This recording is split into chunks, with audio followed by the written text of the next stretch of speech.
E agora nós vamos falar sobre uma pesquisa inédita feita no Brasil. Mostra que 68% dos entrevistados não estão preparados para lidar com o luto. Olha, é sobre isso que a gente vai bater um papo agora com o psicólogo Jair Cândido. Muito bom dia, seja muito bem-vindo. Bom dia. Que bom tê-lo aqui para a gente bater um papo, né? Mas é interessante essa questão das pessoas, os brasileiros, né? Em especial, eles terem essa certa dificuldade.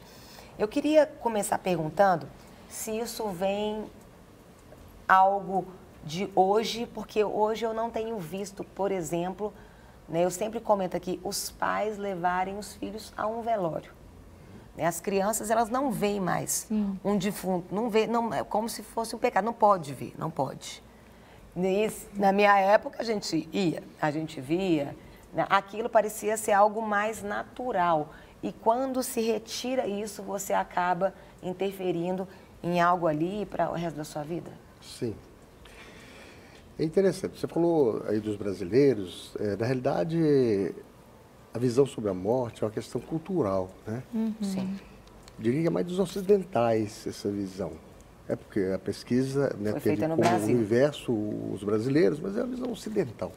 Nós temos, assim, entre os orientais, uma visão diferenciada, né? E você falou muito bem aí, há hoje uma espécie de negação acerca do fenômeno morte, né? E os próprios adultos tentam proteger as crianças dessa experiência que eles acham que é ruim. Nós aprendemos a ver a morte como, eu me lembro da infância, né? Uma figura com uma grande foice na mão, figura escura, um esqueleto, né? A morte como uma capa coisa preta, tampa a cabeça, aquela coisa. Isso. Aquela coisa assustadora, né? E a própria evolução tecnológica, hoje a evolução da medicina, fez com que a morte se afastasse um pouco do domicílio para ir para os hospitais. Hoje as pessoas normalmente morrem nos hospitais. Raramente morre em casa. Antigamente, em casa, o médico ia na casa, dava o veredito dele, né, o prognóstico terminal, né, e ele ficava aguardando a morte em casa. E as pessoas visitavam os filhos, inclusive crianças, né? Hoje a morte se afastou desse nosso cotidiano. Antes de você perguntar, se você quiser tirar alguma dúvida, você tem dificuldade com a morte? Não tem? Manda aqui sua opinião, manda aqui, às vezes, a sua dificuldade, para a gente poder estar te ajudando aqui, aproveitando que a gente está com o psicólogo Jair aqui, para tirar a sua dúvida. 31 98402 9756. Comenta assim, que a pessoa que está em luto, ela passa por uns 5 estágios de aceitação. Como seriam esses estágios? Na realidade, isso é estudos que foram realizados, né? Não quer dizer que todos passem por isso, não. O que ocorre é que a nossa postura diante da morte depende muito do mapa que nós temos. Eu digo que a percepção nossa do mundo ocorre desse jeito. Nós temos um mapa, você tem um mapa diferente do mapa dela. Por isso que nessas eleições aí há tantas discussões que as pessoas querem impor o seu mapa a outra pessoa. Há uma diferença entre mapa e território. Mapa é o meu conjunto de percepções, baseado nas minhas crenças, nos meus valores, nas minhas necessidades. Existem várias pesquisas que mostram que o estado de privação de necessidade faz com que a pessoa veja diferentemente a realidade. Ele fala assim, o cachorro quando está com fome, vê corda, pensa que é linguiça. Isso reflete o estado de necessidade, de privação, faz com que ele veja diferentemente. Então, isso nos convida a respeitar. Acho oportuno falar nesse momento em que a sociedade está dividida e muitas vezes embalada pelo ódio, né? Pelo posicionamento do outro, para respeitar esse mapa do outro. Se eu puder, de alguma forma, ajudar, e se ele quiser, a rever esse mapa, sobretudo por meio de perguntas, eu trabalho muito com isso, que eu trabalho hoje como coaching. A gente trabalha muito com pergunta, respeitando o mapa do outro. Como Cristo respeitou sempre o mapa do outro. Cristo não saiu mudando ninguém, falando, eu vou mudar você. Ele fala assim, o que queres que eu te faça? E a pessoa fala, eu quero ver, eu quero isso. Então, veja, eu respeito o seu mapa. Isso varia tem gente que esse mapa pode durar até 2 anos. Qual que é o máximo de luto que seria o natural, normal? Porque cada pessoa cada um, normal, mas né? é tipo assim, depois de tanto tempo, tipo assim, 2 anos passou, aí você já tem que procurar uma ajuda, porque pode ser... Pode até dar depressão, né? Como eu falo, depende do mapa da pessoa e depende da relação da pessoa com aquela que se foi. Né? Se a gente for olhar a Bíblia, o próprio Cristo chorou diante da morte de Lázaro. Lá em João 11, 33 até 38, né? Porque Jesus chorou quando Lázaro morreu. Mesmo ele sabendo que ele ia ressuscitar Lázaro, que ele podia fazer isso, mas ele chorou. O Cristo sentiu todas as emoções humanas enquanto ele estava no corpo como homem. Né? Ele sentia todas as emoções, né? E muitas vezes ele falava como Deus, mas assim, ele sentia como homem. Nesse momento ele chorou, ele sentiu como homem, chorou com as irmãs de Lázaro. Agora, você falou quanto tempo? Depende da pessoa, depende desse mapa da pessoa, depende da visão espiritual dela, depende do conceito que ela tem de morte, porque nós não aprendemos conceituação de morte. O que eu costumo dizer é o seguinte, na realidade, existe a morte física e a morte espiritual. Se a gente for olhar a questão bíblica, a gente vai ver muitas vezes Deus se referia à morte espiritual quando ele falou que o homem, ao pecar, né, os primeiros homens no Éden, seriam mortos, iriam morrer se pecassem. Será que Deus mentiu? Se a gente for analisar a morte do ponto de vista físico, a gente vai ver assim, então Deus mentiu porque Deus falou, certamente morrerá se comeres este fruto. O homem comeu. E não morreu, continuou vivo fisicamente, mas houve a separação.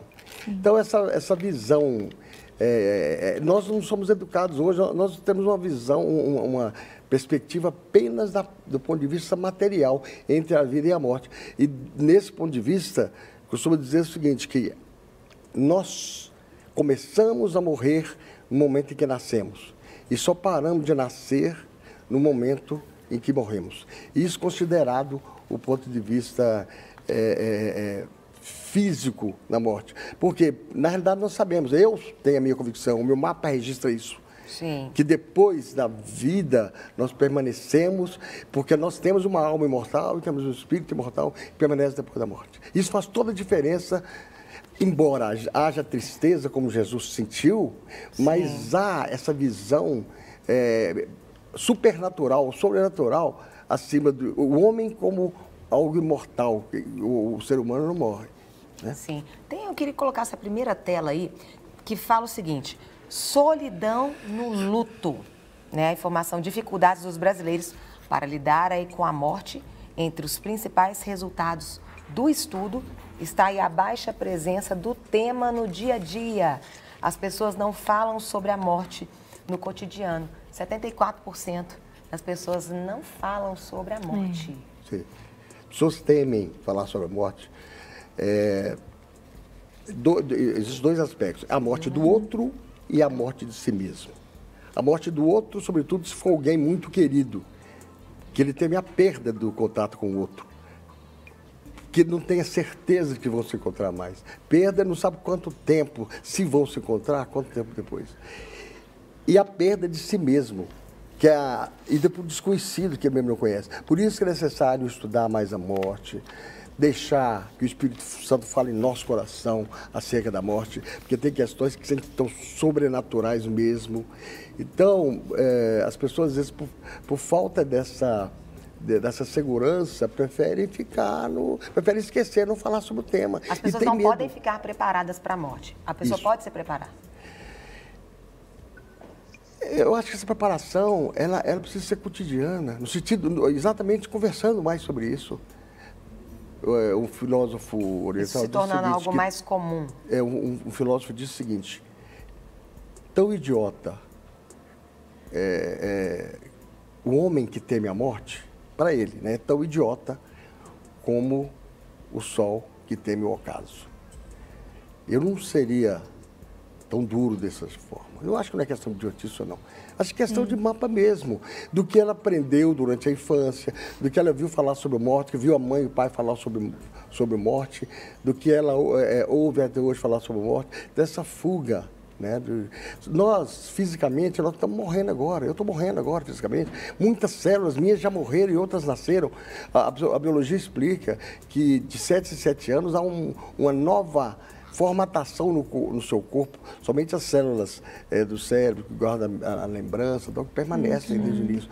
Mas as outras células, elas vão morrendo. O Jair, de 7 anos de idade, já morreu. E é importante nós percebermos o seguinte: a dificuldade que nós temos que lidar com a morte está ligada diretamente à dificuldade que nós temos de lidar com a perda. Porque a morte é uma perda.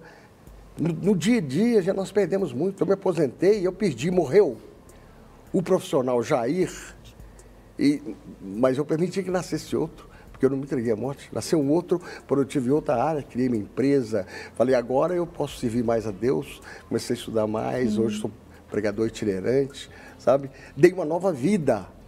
Mas nós estamos morrendo sempre, morrendo em termos de funções, morrendo em termos do papel do pai, aí nasce o do avô. Então, a morte é uma perda e nós não aprendemos a lidar com perda. Nós queremos sempre manter o que nós temos. Sim. Nós temos também uma outra arte aí falando sobre os brasileiros associam também a morte a sentimentos difíceis, como tristeza, dor, saudade, sofrimento, medo, e nós temos aí um percentual, né, falando sobre cada um deles. No caso, como uma pessoa que está enfrentando o luto, ela pode ter forças, né, para sair talvez desse estado de tristeza, de dor, porque causa, né, a saudade, o sofrimento, como ela consegue se levantar? Uma boa pergunta. Eu já passei por luto também, sei da dificuldade que é. Você que está me ouvindo aí, se puder dizer para você, vou dizer, não é fácil. Eu não tenho receita de bolo, mas eu tenho algumas perguntas. O que você pode fazer, por exemplo, nesse momento? Porque, olha, nos momentos de morte, é que nós mais pensamos em Deus. Eu já trabalhei, né, pouco tempo, mas já tenho uma amiga que trabalha muito tempo com pacientes terminais. Sim. E ela me disse o seguinte, olha, eu já vi muitas pessoas viverem como ateus, mas eu nunca vi ninguém, em meus 25 anos de trabalho como psicólogo na área com pacientes terminais, nunca vi ninguém morrer ateu. Se eu puder citar, né, o Steve Jobs, pouco tempo no leito de morte, ele profundamente triste, não porque estava morrendo, mas porque deixou morrer muitas oportunidades na vida de buscar o seu propósito, o propósito que Deus tinha para a vida dele. E ele falou, mas foi em tempo. E ele falou, olha, eu tive tudo que eu tive nessa vida. Fundador da Apple, né? Uma grande potência, eu tive tudo, ganhei tudo quanto é dinheiro. Ele ganhou, o Steve Jobs, tudo que nós achamos que às vezes, que, se tivéssemos na vida, nós seríamos felizes. Sim. Mas no leito de morte ele falou, se eu puder dizer uma coisa para vocês, eu diria o seguinte, nenhum propósito na vida vale a pena se não estiver dentro dos propósitos de Deus para a sua vida. Sim. Tem uma pergunta que chegou aqui e você pode aproveitar e mandar a sua pergunta. Bom dia, meu nome é Rosilene. Não estou preparada para perder uma pessoa querida. O que faço? Deixar de perder não tem jeito. Ou ela vai antes ou a pessoa vai depois, né? Aliás, ela vai antes ou a pessoa vai antes. Né? Vai para onde? A pergunta que eu faço é essa, para onde que você acha que vai? Você acha que a morte termina com a morte do corpo físico? O que eu posso fazer nessas situações é te abraçar e falar, Deus te ama, querido. Deus está no controle da sua vida. E eu compreendo seu sentimento. Sei que é difícil, né? Agora, preciso conversar mais sobre isso. Talvez buscar mais, não sei se eu frequento alguma igreja, conversar mais com as outras pessoas. Porque, na realidade, você falou da solidão, a solidão no luto. Sim. A gente às vezes se recolhe. E, além de se recolher, algumas pessoas nos evitam porque não sabem o que falar com a gente. Sendo que não precisa falar nada, dá um abraço. Sim. Dá um abraço, atitudes, às vezes, falam sente mais, né? com ela, como fez Jesus, chorou com as irmãs de Lázaro. Chora com ela. Ao invés de falar, não chora não. Às vezes eu me incomodo. Ou fala, você é forte, você é forte, você dá conta. Eu tive um velório há pouco tempo e uma senhora tinha pedido o filho dela num desastre de trânsito, né? E aí chegou uma velha pé dela e falou assim, ô fulano, liga não, a vida é assim mesmo, Deus dá, o diabo tira. Então imaginem o Como que aquilo entrou no mapa da outra pessoa, né? Então, você não sabe o que falar, não fala nada, abraça. É o cuidado, Não há força maior do que um abraço nesse momento. Abraça, está junto. Se for por caso, chora com ela. Fala assim, eu sei que você está passando, é difícil. Compreende ela. Agora, se a gente começar a trabalhar com a criança, facilita, não facilita? É sem forçar, porque às vezes a gente fala assim, então eu vou começar a falar sobre a morte todo dia. Fulano, se eu morrer, o que você vai sentir? Oh, sabe, deixa naturalmente a criança perguntar, responde naturalmente, agora preparar para responder naturalmente. Às vezes a criança chega, para a criança é muito normal. Um dia minha netinha chegou e falou, pai, o tio Joaquim era muito bom, ele está lá no céu, né? Ele deve estar bem lá. A percepção, o mapa dela é esse aí, sabe? Se ela perguntar, procura responder, procura conversar com ela, fazer perguntas também, falar sobre a essência espiritual que nós somos, né? O corpo morre ali. Aliás, gente, quantas pessoas estão meio mortas? Quando você fala assim, falência múltipla dos órgãos. Esse Charles Aznavour, aos 94 anos, ele faleceu agora, né? Sim. Eu vi uma repórter falando, foi ontem. Estão ainda descobrindo qual a causa mortes do Charles Aznavour, cantor francês, que faleceu aos 94 anos de idade. Eu falei, está procurando causa mortes de alguém que está com 94 anos de idade? Ele foi acima da média. Eu quero dizer o seguinte, qual que é a causa? Falência múltipla, tal, chegou um ponto.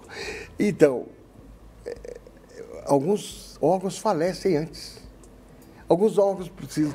É que hoje, com os recursos que nós temos, recursos médicos, né, vai se prolongando a vida. Muitas pessoas gostariam até...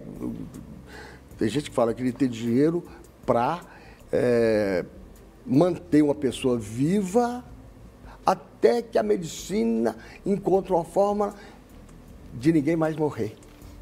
Não existe. Porque nós precisamos voltar para onde nós viemos. Nós não somos daqui. Eu não sou desse mundo. Esse é meu mapa, viu, gente? Eu tenho plena convicção dele. Eu não sou desse mundo. Eu ando na rua aí, vejo a discussão, eu falo, olha... Cada um tem que procurar entender o seu mapa e desenvolver esse mapa, não é verdade? Isso, procura. Não ficar fixo nele. É verdade. Não quer ficar um segundo por fora da nossa programação? Agora você pode nos acompanhar através das plataformas digitais. Não perca tempo. Acesse, curta e siga-nos. Fique por dentro de tudo o que acontece por aqui. Rede Super, inspirando você.